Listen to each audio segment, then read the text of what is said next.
Puisque nous sommes quelques jours seulement avant la fête de Rosh Hashanah, alors on va donner un petit shiur pour expliquer le fait de Rosh Hashanah dans la Chassidoute, tel que la Chassidoute explique le fait de Rosh Hashanah.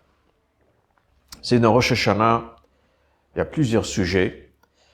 Si on demande à un juif simple, quel est le sens du jour de Rosh Hashanah, bien sûr, la première chose qui lui revient à l'esprit, c'est Rosh Hashanah, c'est le Yom Hadin, le jour de jugement. Aussi, Rosh Hashanah, c'est le premier jour d'Aseret Yemei Tshuva, des 10 jours de Tshuva. Mais lorsque nous regardons dans les Tfilot, les prières de Rosh Hashanah, nous voyons un sujet qui ne cesse de revenir et revenir. C'est le sujet, bien sûr, de Malchiot. En nous concluant chaque tfila, le bracha principal de chaque tfila, que ce soit Arvit, Shacharit, ou Mincha, et aussi le Kiddush, avec le bracha de Melech al Kol Haaretz, Mekadesh Israël B'Yom HaZikaron. C'est-à-dire qu'Akadosh Baruch est le roi de l'univers. Et donc, nous voyons à travers les tfilot que c'est le sujet de Malchiot, le fait qu'Akadosh Baruch Hu est couronné ou nommé en tant que roi de l'univers, qui est le sujet principal du jour de Rosh Hashanah.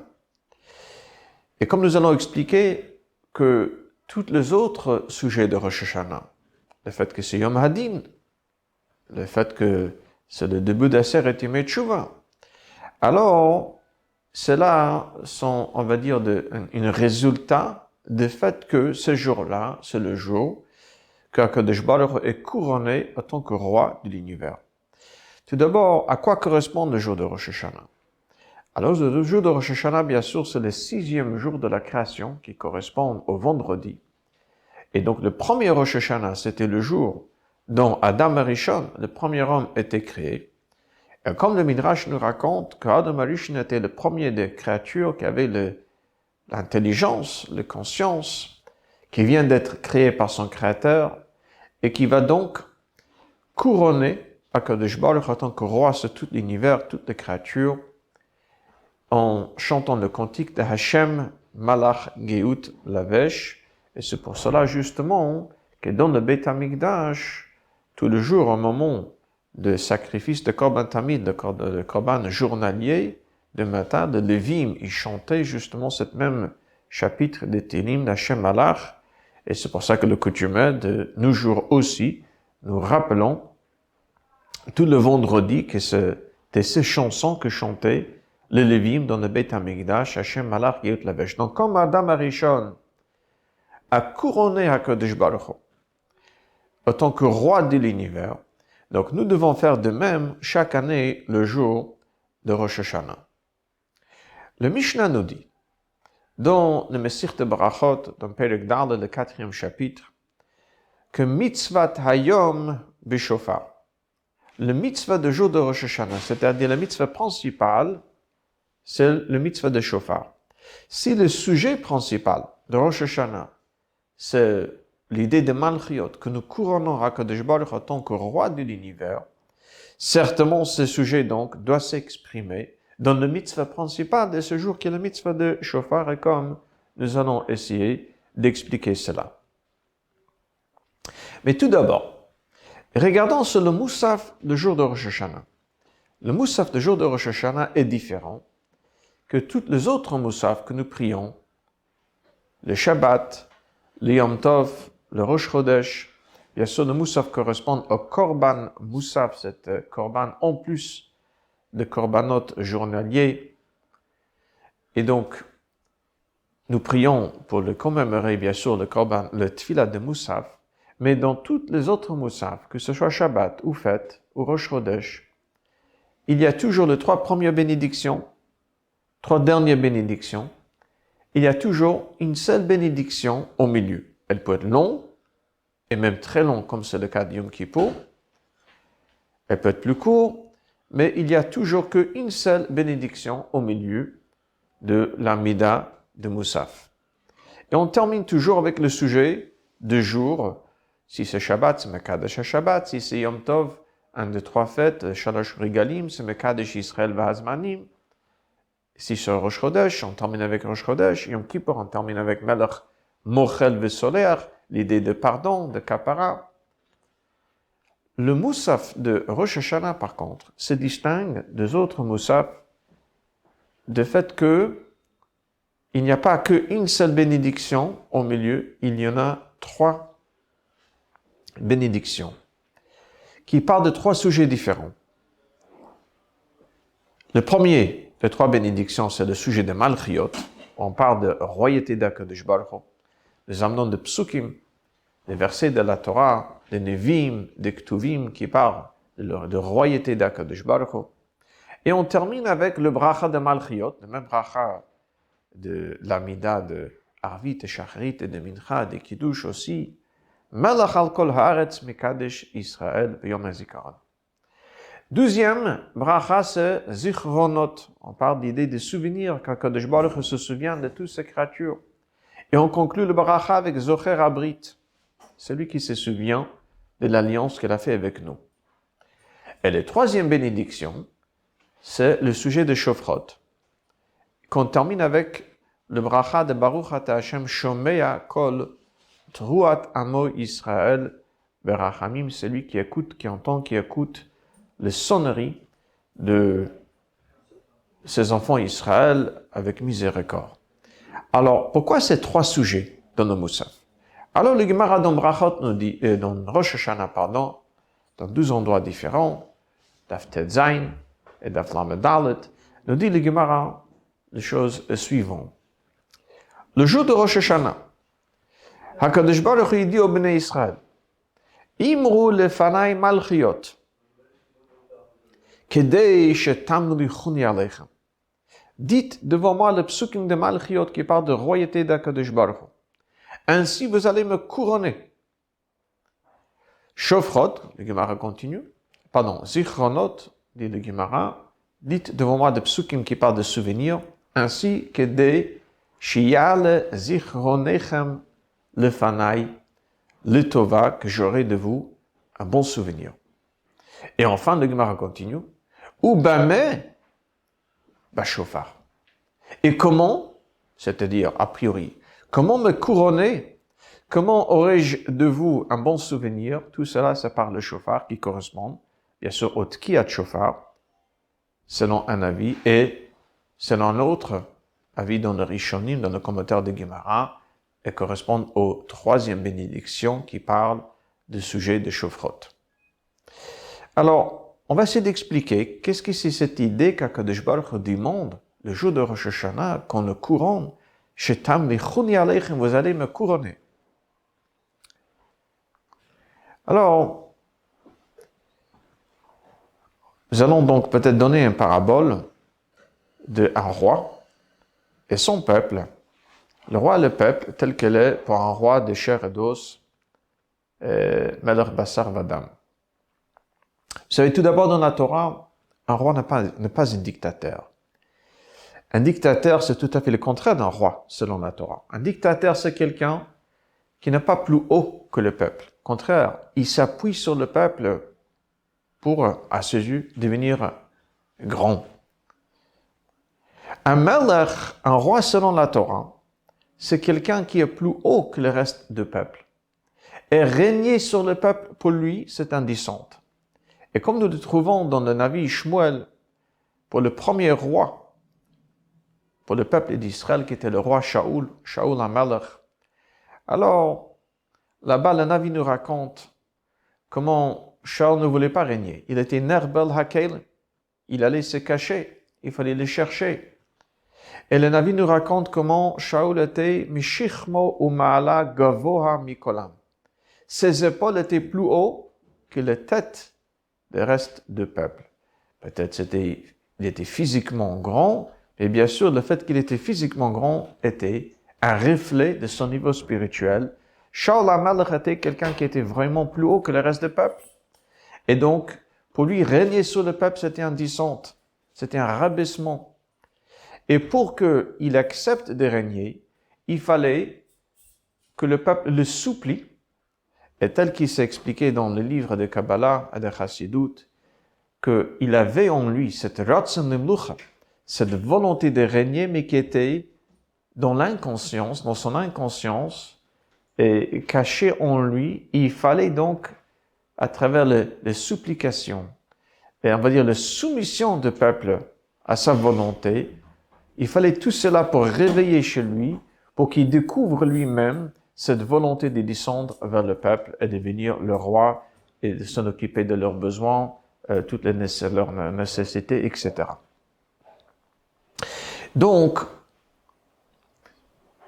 si c'est comme ça, entre les êtres humains, alors, Allah Haskama Vakama a fortiori, la plus forte raison, entre HaKadosh Baruch et la créature, où l'intervalle est bien sûr plus important que l'intervalle qui sépare Shaoul HaMelech et le reste du peuple.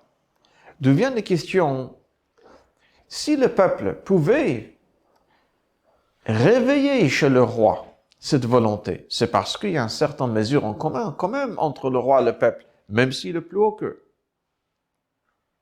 Tandis, lorsqu'il s'agit d'Akadosh Baruch, l'intervalle entre Akadosh Baruch qui est infini et le peuple, toutes les créatures, finalement, il n'y a aucune mesure en commun entre les deux. Et alors, comment pouvons-nous réveiller chez lui, comment en nos supplications, une importance pour lui, pour qu'il puisse accepter nos supplications et descendre vers nous, devenir notre roi. Pour illustrer cette question, imaginons-nous, si un milliard de moutons, encore plus loin, de fourmis vont venir et supplier un homme de régner sur eux. La supplication de fourmis, évidemment, n'a aucune importance pour l'homme, pour qu'il accepte de régner sur des fourmis. Alors, c'est que les autres hommes, même plus bas que lui, mais qui ont quand même un mesure en commun avec un homme même plus grand que leur supplication peut finalement avoir un effet pour réveiller, pour dévoiler cette volonté de régner. Mais comment pouvons-nous, l'intervalle entre nous et Kadosh Baruch, évidemment, c'est encore plus que le fourmi par rapport à l'homme. Alors, comment pouvons-nous finalement réveiller chez lui cette volonté de régner? Alors, chaque veille de Rosh Hashanah, explique la Chassidut, le roi Akadosh Baruch Hu, si on peut dire, il perd cette volonté, ce plaisir de régner. Il se retire un peu. Et donc, il faut à nouveau, attendre lui-même Akadosh Baruch Hu, non pas tel qu'il est déjà rabaissé, tel qu'il est déjà descendu, tel qu'il s'est déjà mis à notre portée pour qu'il devienne notre roi. Il faut attendre Akadosh Baruch Hu lui-même, tel qu'il est pour lui, tel qu'il est infini. Et comment pouvons-nous finalement l'attendre? Et donc, explique la Chassidut, ça c'est l'idée des zichronot. Deuxième sujet après Malchiot, Akadosh Baruch Hu, il attend qu'on le supplie, il attend qu'on réveille chez lui cette volonté. Elle commence par, bien sûr, le sujet des zichronot. Pour que j'aurai de vous un bon souvenir. Zocher habrit. Akadosh Baruch Hu qui se souvient de l'alliance qu'il a fait. L'alliance qu'il a fait avec Avraham Avinu. L'alliance que Moshe Rabbeinu a fait entre le Béné Israël et Akadosh Baruch Hu dans Parashat Nitzavim, justement, comme explique l'Alter Rebbe dans le côté Torah. C'est pour ça que nous lisons le Parashat Nitzavim juste avant Rosh Hashanah. C'est lié avec cette brite, le Avrecha Bebrit, lié avec les Zocher Abrit, les Zichronot. Il se rappelle comment nous et lui, nous sommes attachés. Lui, tel qu'il est, lui, non pas tel qu'il est roi, tel qu'il est lui-même, HaKadosh Baruch Hu b'chvodo v'atzmo, tel qu'il est vraiment pour soi. Alors il est déjà lié avec nous, comme deux êtres qui se sont liés par une alliance, que leur attachement et de manière comme s'il s'agit de deux moitiés qui forment une seule entité. Revenons sur l'exemple de parabole que nous avons donné. Imaginons-nous si un roi de Cher, Eidos, décide de se retirer et il quitte toute sa fonction de roi, il quitte donc le palais royal, décide de rentrer dans son appartement privé où il va à nouveau se plonger dans ses livres. Alors là, le problème est, même les dignitaires le plus haut de royaume, même les ministres ne pourront pas avoir accès à ces appartements, ne pourront pas l'atteindre lui-même, car son lien avec eux, c'est seulement tant qu'il était déjà dans la fonction de roi. Mais tel qu'Akadosh Baruch pour lui, dans son appartement privé, même les ministres n'ont plus accès, ne pourront pas donc le contacter ou le supplier et le réveiller chez lui le monde de volonté de régner. Et pour cela, bien sûr, qu'est-ce qu'ils vont faire? Ils vont donc envoyer le fils de roi. Avinu, comme nous avons Malkeinu, Avinu Malkeinu, c'est de prière, bien sûr, le tefilot le plus important de Rosh Hashanah. Lorsqu'on envoie le fils est lié avec le roi, non pas tel qu'il est déjà roi. Le fils est lié avec le roi tel qu'il est comme une personne, un père, c'est un père et un fils.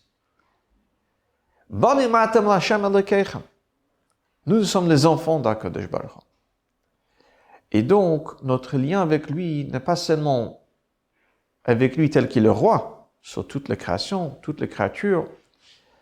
Les Bnei Israël, leur lien avec Akadosh Baruch Hu, tout d'abord, même tel qu'Akadosh Baruch Hu pour lui, Bechvodo Vatzmo lui-même, avant cet rabaissement, avant cet rapprochement entre lui et le reste de la création de créatures, nous sommes déjà liés avec lui parce que nous sommes ses enfants, il est notre Père.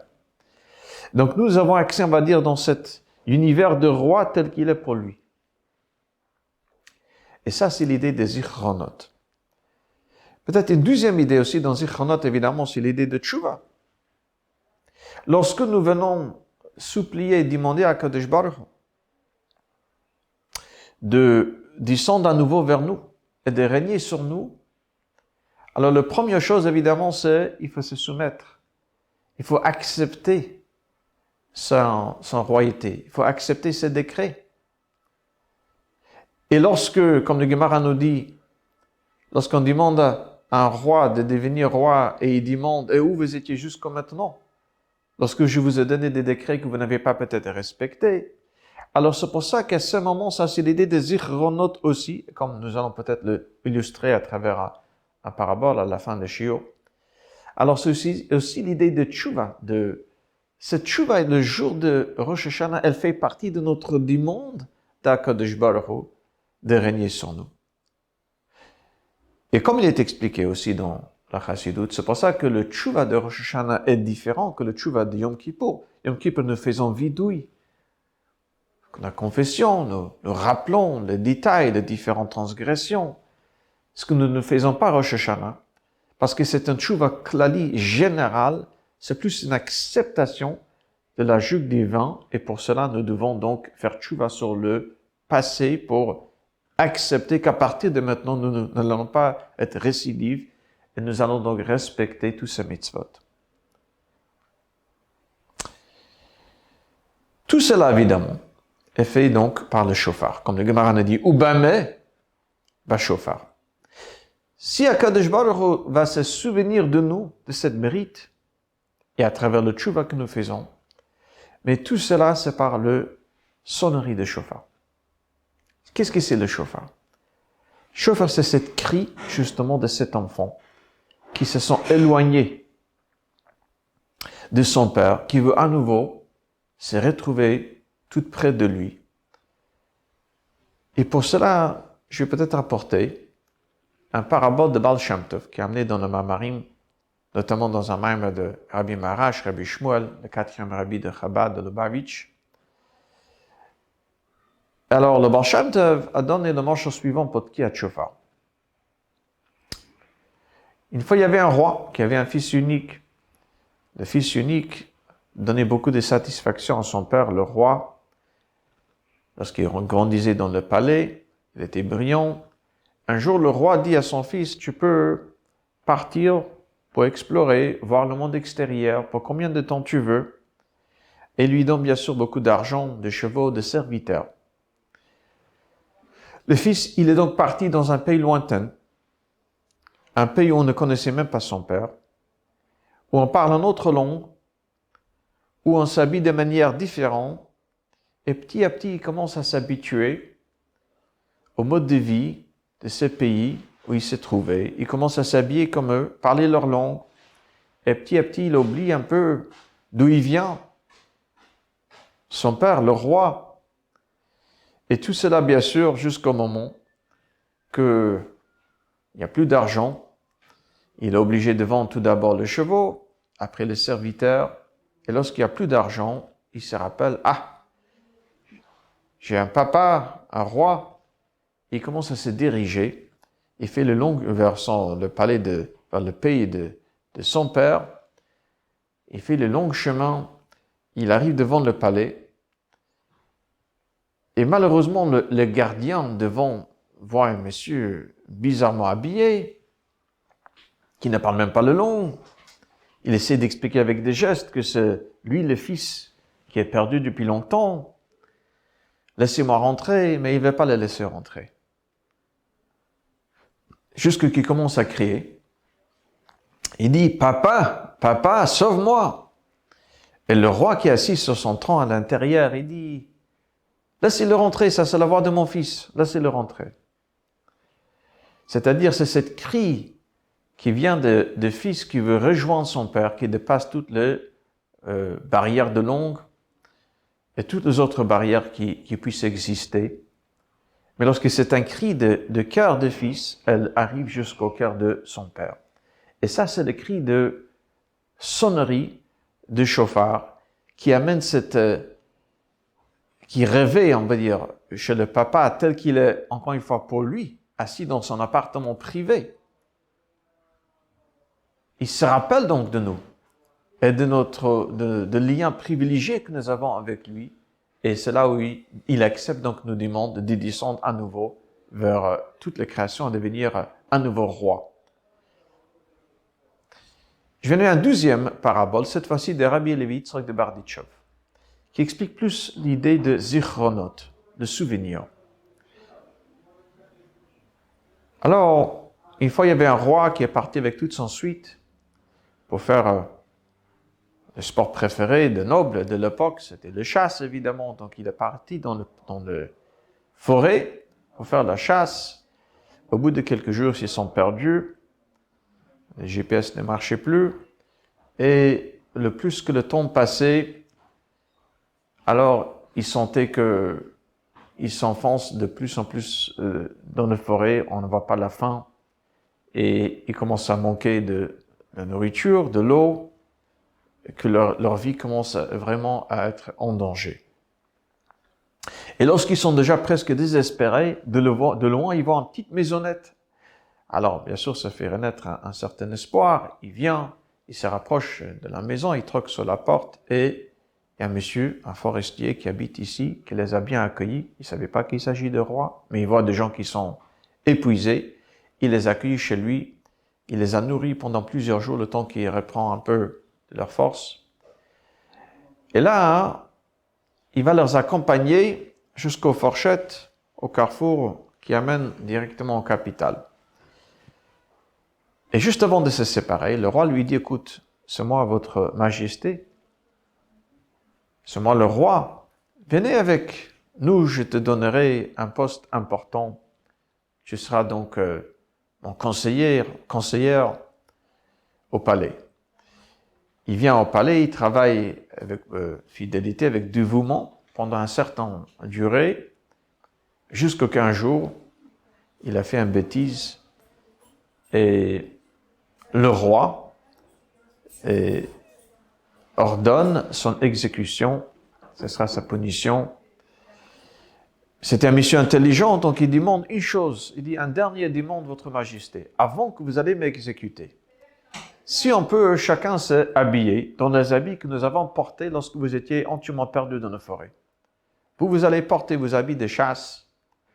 Et moi, je vais porter mes anciens habits de forestier. Nous allons nous retrouver ensemble pour quelques minutes. C'est tout ce que je demande. Alors, bien sûr, le roi, lorsqu'il se retrouve seul avec ces messieurs, il commence à se rappeler comment il était entièrement désespéré. Il pensait qu'il va mourir dans le désert, et ces messieurs, avec une telle gentillesse, etc., etc.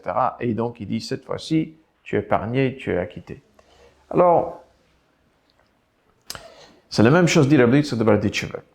Le shofar rappelle à Kadosh Baruch Hu des moments où il cherchait à donner la Torah, il cherchait avec qui il pourra se lier, et c'est là il a trouvé Avraham Avinu, et c'est le shofar qui était, au moment de l'Akedah, il a supplié pour faire l'Akedah Yitzhak, et au moment de Matan Torah, à nouveau, cette shofar était à sonner. Et donc, les deux paraboles illustrent le fait qu'à travers le cri de shofar,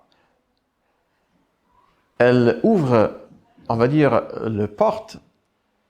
Nous avons accès à Kadosh Baruch Hu tel qu'il est pour lui, c'est-à-dire tel qu'il est au-delà de cet rabaissement lorsqu'il devient le Melech al-Kol ha'olam malchut kol olamim. Il devient roi sur tout le monde spirituel et matériel. Notre lien avec Kadosh Baruch Hu, c'est comme un enfant ou comme quelqu'un qu'Akadosh Baruch Hu a fait une alliance avec lui. Donc, nous sommes liés avec lui-même. Et donc, c'est ça qui fait qu'il accepte notre demande et il devient un nouveau roi sur tout l'univers, sur toutes les créatures à travers nous. Rosh Hashanah, c'est pas que pour le peuple d'Israël, c'est le Rosh Hashanah pour toutes les créatures, mais nous, à travers la prière, à travers le tchouva, à travers les sonneries des chauffards, essentiellement, nous réussissons donc à réveiller chez lui cette ratzon limlucha, cette volonté de régner sur nous. C'est ça qui fait que finalement, Rosh Hashanah devient aussi le jour de Yom Hadin, le jour de jugement. Car le fait qu'Akadosh Baruch Hu est roi de l'univers,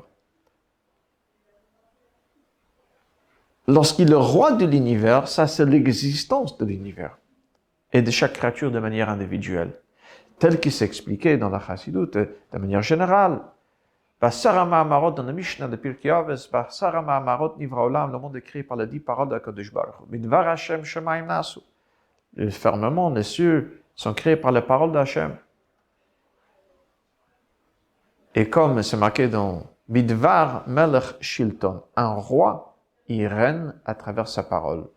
Le parole d'Akadosh Baruch Hu qui créa le monde, ça c'est le fait qu'Akadosh Baruch Hu est roi des créatures. Et une Melech Bloam, il n'y a pas un roi, il n'y a pas un peuple. Donc, des créatures, c'est eux qui permettent à Kadosh Baruch Hu d'être roi. Mais c'est lorsqu'ils décident d'être roi, ils décident de descendre vers eux, ça c'est leur création. Et donc, chaque année, à Kadosh Baruch Hu, il accepte notre demande de Maloch al haolam kulo bichvodecha. Règne-toi sur le monde entier, et donc les créatures est décrétée, décidée, créée pour encore un an. Jusqu'à la fin de l'année. Avant le prochain Rosh Hashanah, où Akadosh Baruch Hu, à nouveau, il perd cette volonté. Il attend à nouveau qu'on réveille chez lui cette volonté de régner. Et c'est avec cette explication que le Chassidut explique pourquoi Rosh Hashanah s'appelle Rosh Hashanah, la tête de l'année, et non pas Trilat Hashanah, le début de l'année. Car Rosh Hashanah n'est pas juste une première jour de toute une année, c'est comme la tête inclut en elle le chayut, la vitalité de toutes les 248 membres de corps. C'est exactement ça, Rosh Hashanah. C'est une hamshacha klalit, c'est une nouvelle existence pour le monde pour encore un an. Le monde, tous les jours de l'année, c'est comme le membre de corps. Tout d'abord, de manière générale, comme dans le cerveau, tout est inclus dans le cerveau avant que ça se détaille. Alors, c'est la même chose pour l'année. Tout le jour de l'année, tout est décidé le jour de Rosh Hashanah lorsqu'il décide, lorsqu'il accepte d'être un nouveau roi de l'univers. Et donc, c'est pour ça qu'automatiquement, c'est le Yom Hadin, le jour de jugement. Donc, l'essentiel de Rosh Hashanah, c'est le fait qu'on le supplie de devenir notre roi. Et donc, comme conséquence, comme résultat, c'est le jour du Yom Hadin, l'existence de chaque créature est décidée ces jours-là. Et que Dieu fasse qu'à travers nos prières et les sonneries des chauffards, etc., Akadosh Baruch Hu décrète pour chacun une parmi nous un très bon et douce année Betov Amir Vanigla, Begashmut et Veruchniut, et que ce sera Mitzvah l'année de Goula avec Mashiach Tzidkenu très prochainement.